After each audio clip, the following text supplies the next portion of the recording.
Zimbabwe ngiyalibingelela nthemba lapho ngilithola khona ngilithola liphile kahle lonke. Siphendukile njalo eMount Darwin edale lenkosi uMathophe lapho silandele phela indaba leyana enyoka eyabulawayo yatholakala ilesembatho sangaphakathi sesifazane. Sifuna ukuthi sizwisise ukuthi zona inkosi indaba ezinje zizibusa kanjani, njalo ngesikhathi sifika sathola umama umnikazi womuzi engekho. Sifuna ukuthi lathi sizwe ukuthi yena ukuchazisa esithini laye wakubona njani. Muri Zimbabwe ndinokukwazisai ndofunga kwandiri kukwanai muri vatano mese. Tadzoka zvekare kuMount Darwin mudare ramambo Matope apo patatevera nhau yenyoka yakawanikwa ine chipfeko chemudzimai yakauraiwa. Tinoda kunzwa kuti madzimambo nyaya dzakadai vachadzitonga sei, uyezve ivo mai muridzi wemusha patikamboya takaona vasipo. Toda kunzwisisa kuti ivo vanotiwo kudii nechitiko chakaitika. Rangu zita ndinonzi Tando Class, ndiri muyerasoko. Asi senguva dzose, don't forget to subscribe to Drewmas Media. Drewmas Media, taking you to another level.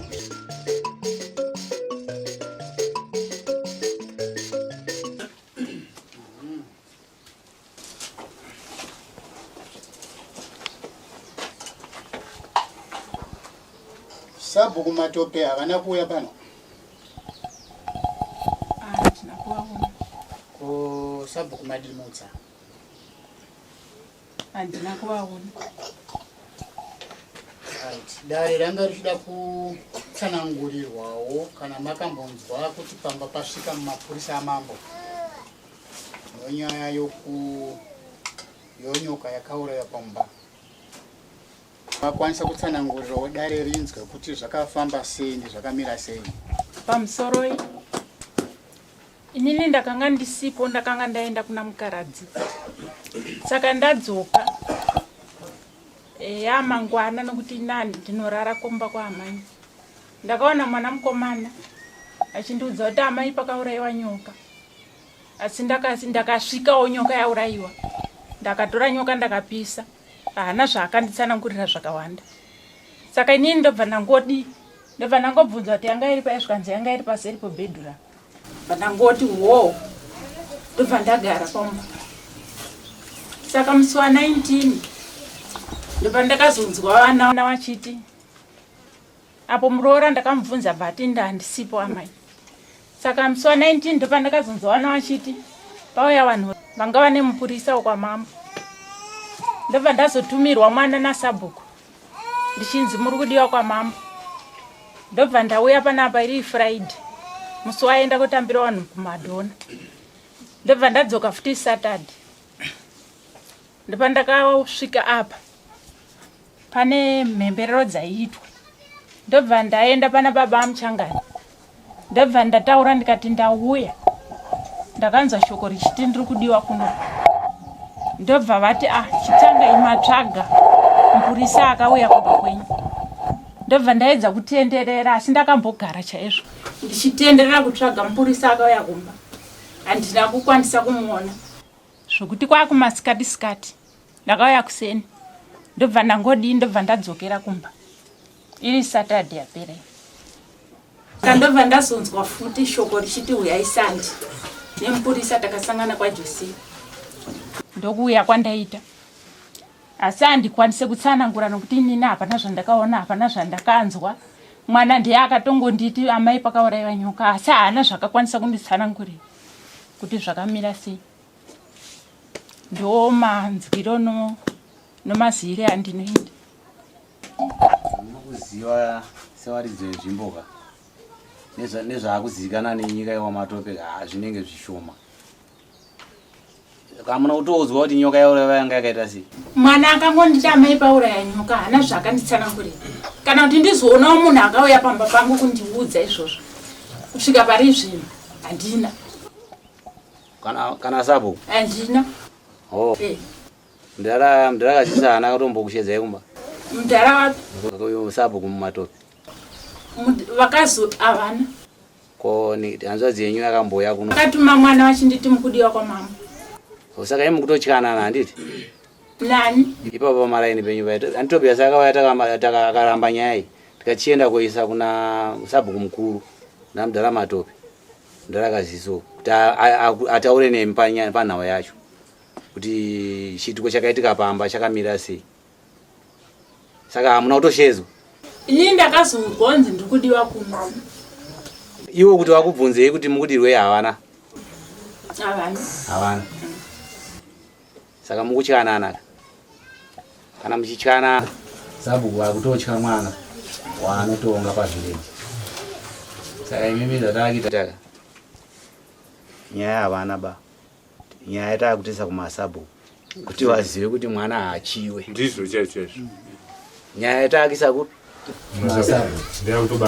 ndoakutoiswa iri samoni chaiyo nekuti varatidza kuti havasi vanhu vanoshandidzana naamatope nekuti takatombotaura naTobias akagara apa tichitaura nezvenhau iyoyi akati ini handina zvandoziva plus ndiri mudiki nyaya taakutoisa tikati rikatikurerutsire nyaya rikaitise kuna amatope vanova mudhara kaziso handiti mudhara waye vakutokuti mukudiwa kwamambo isu nditokutsanangurira isusu zvikaitika tokuratidzai mavhidhiyo aya yaruma vakanditumira munhu kwamambo ndisakukumadivudza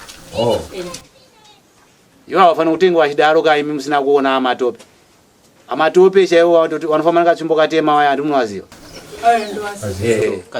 ndovati kutaura nezvavo kuti ivo vaye ndovaifanira kutaura nemi nhau iyi Tobias abva kuno saka ivo vese vakaratidza kukutyaika toda kuvaratidza kuti havafaniri kutya mwana wanotungamirira ivo ndovatakuda kuno kuti vaikuita zvanga ngamuchifanira kana zvazvifanira kuitwa pamba penyu zvakaitwa naivo nokuti isu chiitiko chakaita sechichi chiri mumafoni chikaichi hachisi chokuti chingangonzi chapera chakadaro kuti nyoka yourayiwa yorohwa yowanikwa ine chipfeko chemunhu vhidhiyo yacho munomboiratidzwa andina ndichazokukutai muione iri mapurisa achakuratidzai kunzo muzoiona kuti nyoka yakarohwa pamba penyu ndozvairi wachitotaura vanhu saka izvozvo zvacho zvakaita kuti zvinasonzwika nokuti zvatenderera nyika ino yese vainonzwa kuti nyoka ingamedze chipfeko chemunhu zvakamboitika kupi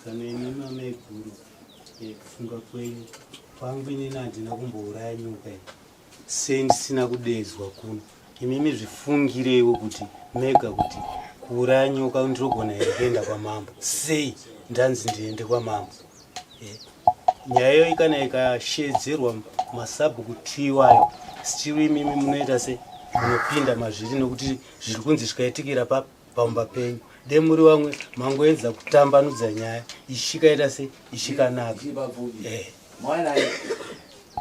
ndauya nemukomo wangu hapana zvaari kuzivaone zvazvo avanogara kwedu avo kwamukoka uko vakutozviziva ava kana vhidhiyo yacho vakatoiona kara pamusoro chakaitika ndechekuti nyaya iyi yakaitika kare kare zvazvikaita kare kare nofunga kwakapera mutengo womwedzi kana miiri saka kuti vataura amainini ava kuti ndozvakaitika ndaenda kubasa ndikaona zvaitika havana kutaura saka inini ndaenda kuye ndakasvika kwavari vakati pano zvandiri kuzivawo ndobva ndaenda kuna yobhuti wamuri kutaura matopewo muzukuru wacho makadi atiripo makadiyo zvikanzi maita zvakanaka hanzvadzi mauya pano kuti tinonyaya yaaningina wenyavo takadaidzwa kwamambo kuti pano chiitiko chikaitika ndikati chei zvikanzi kuti pakauya nyoka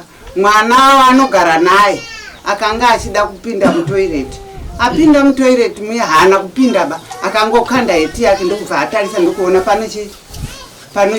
pano nyoka iyi ndobva yasimuka musoro kudai saka mwana uye ndobva adaidza abi yake tiyamuonawo nyoka iri pano ndokubva vauya vanhu vaindokuungana ndokubaya nyoka iyi ava hanzvadzi havapo iyeye hapo nyoka iyo vakaipisa havana akatauriwa kuti ndozvaitika saka vakafunga pavakazotauriwa kuti nyoka iyi pakaurayiwa nyoka pano vakaona kunge zvisina basa kungoti nyokawo zvayo ndobva ambonyararawo hanzvadzi vava kuti vazviziva vakazotoita zvokutonzwa naadzimai vacho kuti ndozvano zvaitika kwaatete uko ndokuti vachiti nyoka yacho tiione havana vakazoionera mufoni ndokutsanangura kwavakandiitira kundo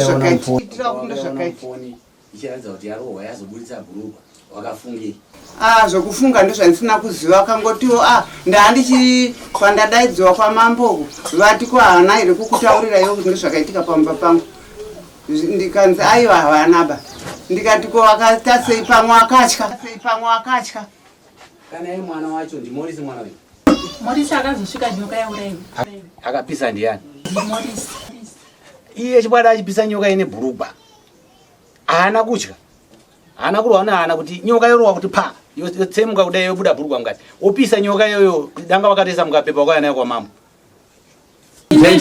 inini zvobhurugwa haana zvakandiudza akangonditi Amai ndawana nyoka yauraiwa pano asi ndazoipisa zvobhurugwa haana kuzvitaura zvobhurugwa haana kuzvitaura kana munhu akauyawo pamba pangu kana kuti zonditsinhira nyaya iyoyo hapana kana vhidhiyo handina munhu angandiita sei kusvika pari zvino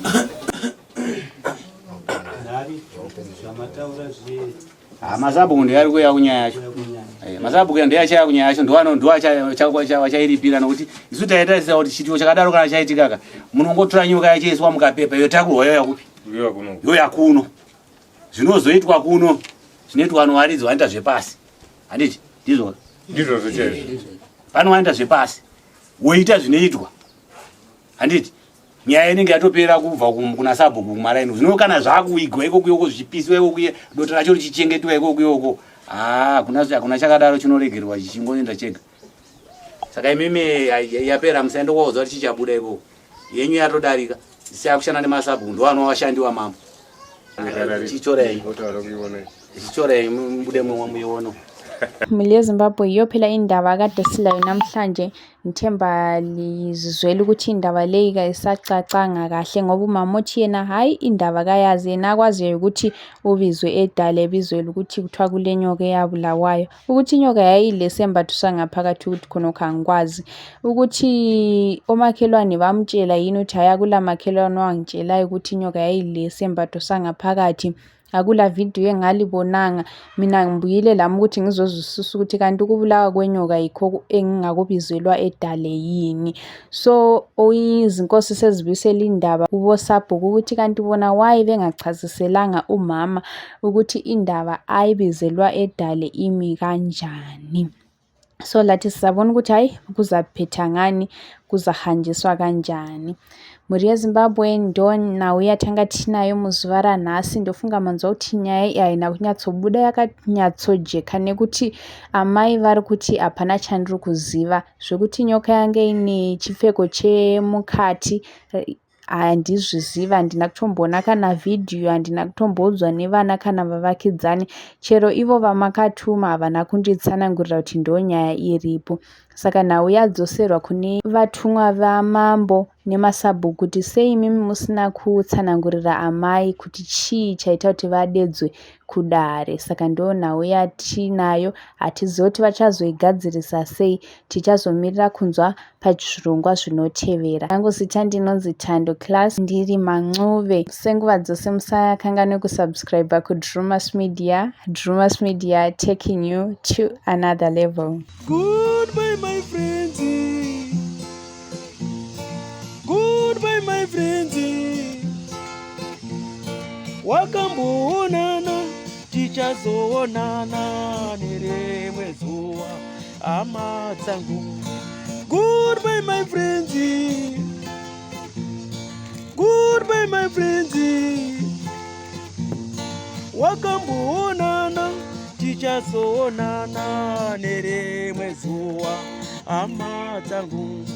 Ini ndokwenda kubasa kwangu,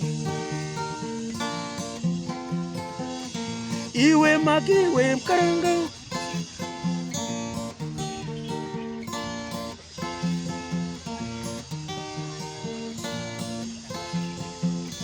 iwe makiwe mkaranga.